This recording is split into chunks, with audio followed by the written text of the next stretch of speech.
വൈക്കം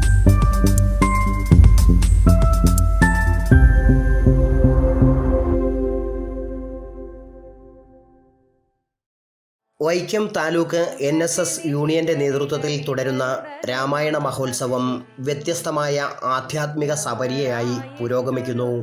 ഒരു മാസമായി താലൂക്ക് യൂണിയൻ്റെ കീഴിലെ 97 കരയോഗങ്ങളും പ്രമുഖ ക്ഷേത്രങ്ങളും ഭവനങ്ങളും കേന്ദ്രീകരിച്ചാണ് ഭക്തിയുടെ നിറവിൽ രാമായണ മഹോത്സവം പുരോഗമിക്കുന്നത്.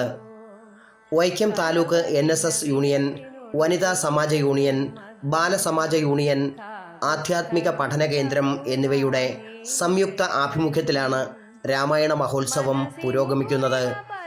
വിദ്യാർത്ഥികളെയും യുവാക്കളെയും വീട്ടമ്മമാരെയും മുതിർന്ന പൗരന്മാരെയും പങ്കെടുപ്പിച്ച് വൈക്കം NSS ഓഡിറ്റോറിയത്തിൽ സംഘടിപ്പിച്ച രാമായണ മേളയും മഹോത്സവത്തിൻ്റെ ഭാഗമായി. NSS Vaikom taluk union president PGM Nair Karikode ഉദ്ഘാടനം നിർവഹിച്ചു. വയനാട് ദുരന്തവും ബംഗ്ലാദേശ് കലാപവും ലോകത്തിൻ്റെ നാനാഭാഗങ്ങളിൽ അശാന്തി വിതച്ച് നടക്കുന്ന യുദ്ധങ്ങൾക്കുമെല്ലാം ശാശ്വത പരിഹാരം മുന്നോട്ട് വയ്ക്കുന്ന ദർശനങ്ങളാണ് രാമായണത്തിൻ്റെ സന്ദേശമെന്ന് PGM നായർ പറഞ്ഞു. സത്യധർമ്മങ്ങളും പരസ്പര ബഹുമാനവും സ്നേഹകമാക്കി എങ്ങനെ മനുഷ്യരെയും പ്രകൃതിയെയും രഞ്ജിപ്പിച്ച് ലോകസമാധാനം ഉറപ്പുവരുത്തുവാനാകുമെന്ന് രാമായണം ചൂണ്ടിക്കാട്ടുന്നുവെന്നും PGM നായർ അഭിപ്രായപ്പെട്ടു.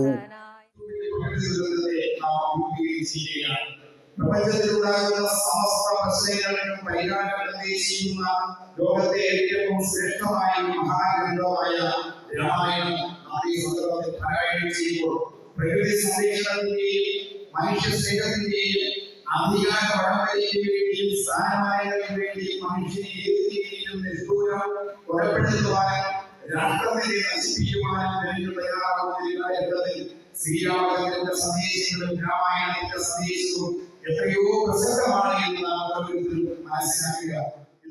പ്രമുഖ ആധ്യാത്മിക പ്രഭാഷകയും ഗുരുവായൂർ ശ്രീകൃഷ്ണ കോളേജ് സംസ്കൃത വിഭാഗം മേധാവിയുമായ ഡോക്ടർ ലക്ഷ്മി ശങ്കർ മുഖ്യപ്രഭാഷണം നടത്തി. NSS Vaikom taluk union vice president P Venugopal അധ്യക്ഷത വഹിച്ചു. NSS taluk union secretary Akhil R Nair ആമുഖ പ്രഭാഷണം നടത്തി.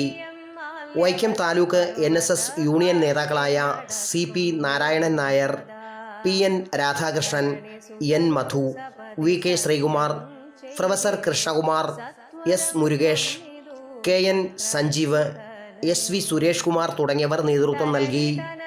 Praveen Bhaskar, city voice Vaikom.